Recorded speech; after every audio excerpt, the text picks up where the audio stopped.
Completely new unit start हो रही है, बहुत ही इंटरेस्टिंग, दिमाग लगाने वाली, थोड़ी सी application based, knowledge point of view से बहुत important, examination point of view से भी इंपॉर्टेंट। बोर्ड्स में यूनिट पूरी है foreign exchange and balance of payment.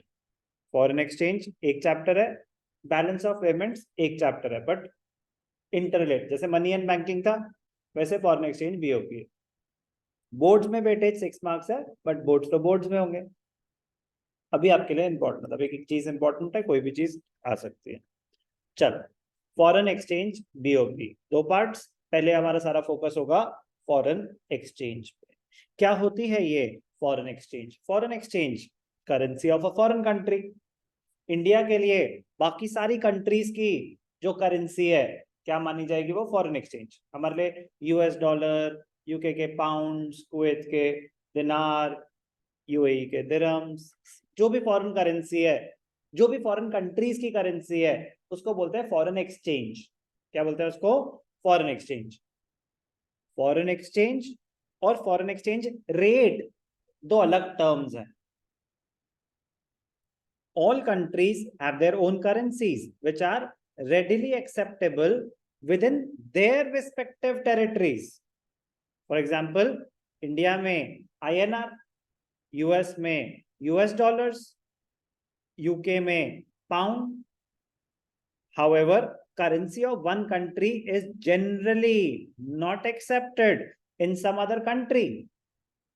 In case of an international payment, जब सर चलती ही नहीं है, यहाँ पे यूएस डॉलर चलते ही नहीं है, तो हमें चाहिए ही क्यों?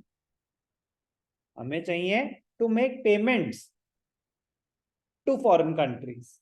अब देयर में भी मल्टीपल रीजंस कि आप ट्रैवल कर रहे हैं बाहर तो आपको फॉरेन करेंसी चाहिए, आप फॉरेन कंट्री के साथ ट्रेड करते हैं, इंपोर्ट करते हैं वहां से सामान, तो आपको फॉरेन करेंसी चाहिए, आपको उस कंट्री में इन्वेस्टमेंट्स करनी है तो आपको, रीजंस अभी हम पढ़ेंगे, बट ये जनरल आइडिया कि आपको अगर फॉरेन कंट्री में पेमेंट करनी है तो ही फॉरेन करेंसी चाहिए, क्योंकि आपकी कंट्री में तो फॉरेन करेंसी चलेगी नहीं। Currency of one country is generally not accepted in the other country. In case of an international payment, currency of one country has to be converted into the currency of another country because every country wants the payment in their own currency. So basically, why do we need foreign exchange? To make payments, to make international payments in other countries. तो क्या होता है ये exchange rate? It is the price of one currency in terms of another. For example, अगर dollar का rate है 75 rupees per dollar, तो इसका मतलब $1 के लिए आपको कितने रुपए देने पड़ेंगे? 75 रुपीज। और इसी में अगर बात करें कि $1 में कितना डॉलर मिलेगा, तो $0.013। एक्सचेंज रेट पाउंड्स में 100 rupees is equal to 1 pound. एक पाउंड खरीदना है यूके पाउंड, तो आपको 100 रुपीज देने पड़ेंगे। तो $1 में कितना पाउंड मिल जाएगा? 0.01 पाउंड। तो डेफिनेशन एग्जैक्टली आपको याद होनी चाहिए कि फॉरेन एक्सचेंज रेट क्या होता है। प्लीज, ये है definition exact. It measures the number of units of one currency required to exchange with 1 unit of another. Number of units of one currency, कितने रुपए चाहिए $1 के लिए? Number of units of one currency required to exchange with 1 unit of another. So if exchange rate for pounds is 1 pound is 98 rupees, तो 98 rupees चाहिए आपको 1 pound के लिए। फॉरेन एक्सचेंज रेट का meaning clear? Number of units of one currency that are required to buy और purchase 1 unit of the other currency.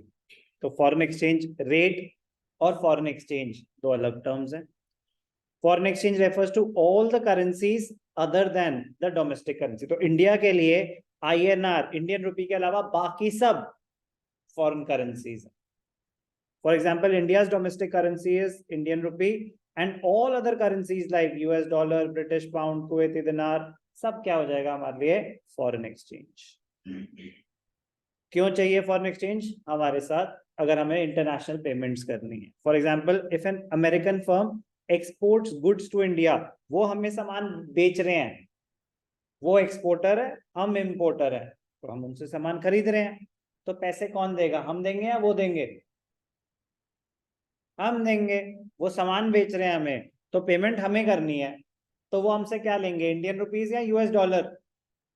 वो तो US की कंट्री, यूएस की कंपनी है, तो वो यूएस डॉलर लेगा। It would like to receive the payment in dollars.